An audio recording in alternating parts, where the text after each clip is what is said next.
কোনো সময় প্রথম শব্দ থেকে নামকরণ হয় বা মাঝের শব্দ থেকে নামকরণ হয়, কোনো সময় বিষয়বস্তু থেকে নামকরণ হয়।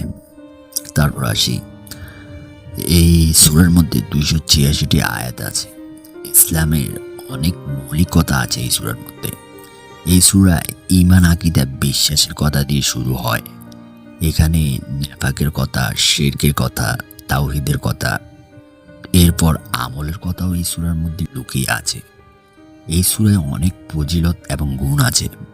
একটা হাদিসে বলা আছে, রাসূল সাল্লাল্লাহু আলাইহি সাল্লাম বলেছেন, তোমরা তোমাদের ঘরগুলোকে কবর বানিও না। এখানে প্রশ্ন হলো, ঘর কিভাবে কবর হয়? দেখো, যে ঘরগুলোর মধ্যে নামাজ নেই, কোরআন তেলাওয়াত নেই এবং আল্লাহ তাআলার জিকির নেই, সেই ঘরগুলো কবরে পরিণত হয়। ঠিক আমার ঘরের মতো, কখনো মাছ বাজার, কখনো কবর ক্লাবখানার মতন হয়ে যায়। আমাকে প্রতিনিয়ত ঠিক করতে হবে, তাহলে জিন ভূতের বসবাস স্থান হয়ে যাবে আমার ঘরটা। কারণ কবরস্থানে জিন ভূতের বাসা বেশি থাকে, সেজন্য ঘরকে কবর বানানো যাবে না। রাসূল সাল্লাল্লাহু আলাইহি সাল্লাম বলেছেন, ঘরকে কবর বানিও না। আর যে ঘরে সূরাতুল বাকারা পড়া হয়, সে ঘরে শয়তান ঢুকতে পারে না। অন্য হাদিসে বলা হয়েছে, প্রত্যেকটা জিনিসের একটা হাম বা ফিক থাকে। প্রত্যেকটি জিনিস চেনার জন্য একটা উঁচু কিছু থাকে। যেমন একটা পাহাড়কে দেখা যায়, তার উঁচু চূড়া আছে। ঘরবাড়ি চেনার জন্য ছাদ বা চাল থাকে।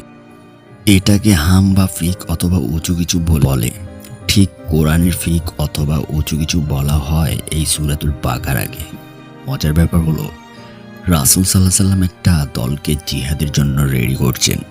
তারপর সবার কোরআন তেলাওয়াত শুনছেন, কে কতটুকু পারে। সবার তেলাওয়াত শুনলেন রাসূল সাল্লাল্লাহু আলাইহি সাল্লাম। তখন ওই দলের সবার চেয়ে ছোট এবং ইয়াং ব্যক্তিকে জিজ্ঞেস করলেন, তোমার কতটুকু মুখস্থ আছে কোরআন? কতটুকু মুখস্থ করেছো তুমি? ওই যুবকটি উত্তর দিল, আমার ছোট ছোট কয়েকটি সূরা মুখস্থ আছে এবং আমি সূরাতুল বাকারাও মুখস্থ করে ফেলেছি। রাসূল সাল্লাল্লাহু আলাইহি সাল্লাম বলতে লাগলেন, আরে তুমি সূরাতুল বাকারা মুখস্থ করে ফেলেছো? যাও, তোমাকে এই দলের আমির বানিয়ে দিয়েছি। এখন শিকার বিষয় হলো, কোনো দলের আমির হওয়ার জন্য সূরাতুল বাকারাই যথেষ্ট। রাসূল সাল্লাল্লাহু আলাইহি সাল্লাম বলেছেন, সূরা বাকারা আর সূরা আলে ইমরান বেশি করে পড়ো, কারণ এই দুটো সূরায় অনেক আলো আছে যেটা নূর ছড়ায়। কিয়ামতের দিন এই দুটি সূরা সুপারিশ করবে, আর এই সূরা জিন জাদু থেকে বাঁচায়।